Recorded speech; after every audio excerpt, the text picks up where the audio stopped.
Brought to you by Sensodyne K. यार क्या सही मौसम हो रहा है यार। आई लव बारिश यार। हमें तो बिल्कुल नहीं पसंद बारिश। अरे पानी भर जाता है, फिर मच्छर होने लगते हैं। मेरी बगल वाली फैमिली के साथ पता है क्या हुआ? पूरी फैमिली को डेंगू हो गया है। और हर साल का ये सीन है, इस बार की कोई नई बात थोड़ी है। इस बार देखो बारिश शुरू हो गई है और डेंगू के मामले भी बढ़ने लगे हैं। डेंगू नहीं, डेंगी होता है। डेंगू होता है, डेंगी होता है, डेंगू होता है, डेंगी होता है, डेंगू। अदिति, वैसे तो तरुण सही कह रहा है, बोला डेंगी ही जाता है। अमेरिकन इंग्लिश में डेंगे भी बोलते हैं, पर आप चाहे इसे डेंगी बोले या डेंगू। असल मुद्दा यह है कि बारिश का मौसम आते ही इसके मामले फिर से बढ़ने लगते हैं। अब इस बार एक नई बात पता चली, डेंगी का असर दिमाग और पूरे नर्वस सिस्टम पर पड़ता है। इसके बारे में डॉक्टर साहब से पूछेंगे, पर उससे पहले ये समझ लेते हैं कि आखिर हर साल बारिश के मौसम में ही क्यों डेंगी फैलने लगता है। अगर डेंगी हो जाए तो शरीर में क्या होता है, और सबसे जरूरी बात, डेंगी से बचे कैसे, सुनिए।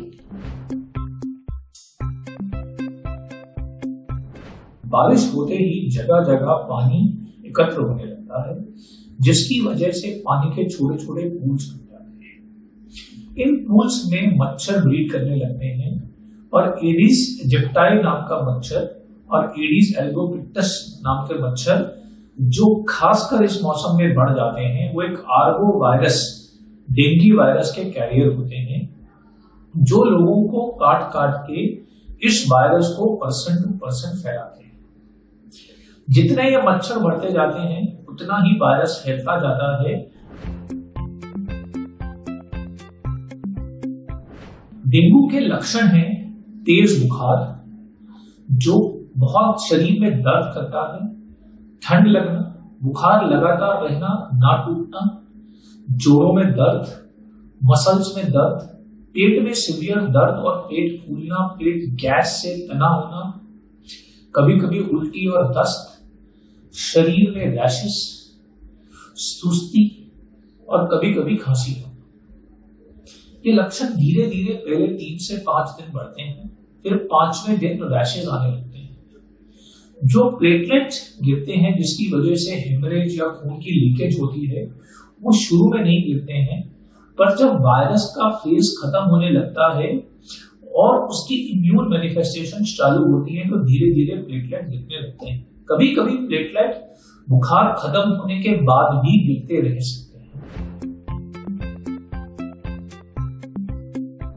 डेंगू का वायरस नर्व और मसल्स और मस्तिष्क को भी अफेक्ट कर सकता है, क्योंकि ये न्यूरोट्रोपिक वायरस हो सकता है। इसकी वजह से मसल्स में दर्द, मसल में वीकनेस, जोड़ों में दर्द, नर्व का पैरालिसिस जिसे हम जीबीएस कहते हैं, सर में तेज दर्द, बेहोशी, व्यवहार में बदलाव और दौरे हो सकते हैं। दिमाग पे इस असर को हम डेंगू एन्सेफेलोपैथी बोलते हैं या डेंगू एन्सेफेलाइटिस बोलते हैं। प्लेटलेट कम होने की वजह से ब्रेन में हेमरेज हो सकता है, जिसकी वजह से सर दर्द, उल्टी, बेहोशी, पैरालिसिस और दौरा भी आ सकता है। डेंगू की इस खतरनाक बीमारी से बचा भी जा सकता है। इसके लिए हमें पर्सनल लेवल पे, कम्युनिटी लेवल पे और सरकारी लेवल पे कदम उठाने की जरूरत है।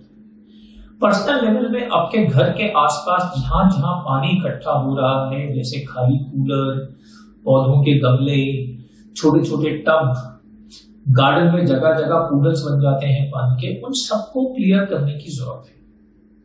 अपने घर के आसपास साफ सफाई बरतने की जरूरत है। बच्चों को खासकर मॉस्किटो रेपेलेंट लगाने की जरूरत है। अपनी बॉडी को अच्छे से कवर रखने की जरूरत है, ताकि मच्छर को काटने की जगह ना मिले। डेंगू का मच्छर खासकर दिन में काटता है, इसलिए सोते समय मच्छरदानी का उपयोग हम लोग कर सकते हैं। इसके अलावा अपने आप को हाइड्रेटेड रखना है, शरीर में पानी की कमी नहीं होने देनी, क्योंकि ये वायरस बॉडी में पानी की कमी कर देता है। फल और सब्जियां और एंटीऑक्सीडेंट्स खाना है, जो शरीर की इम्यूनिटी को बेटर करता है, जो हमें वायरस से लड़ने की ताकत देती है और इन्फेक्शन होते हुए सीरियस बीमारी होने से बचाती है। इसके साथ साथ हमें कम्युनिटी लेवल पे काम करना है, क्योंकि अगर हम अपने घर को साफ कर भी लेंगे तो हमारे आसपास पानी इकट्ठा नहीं होना चाहिए, पानी के पूल्स नहीं बनने चाहिए।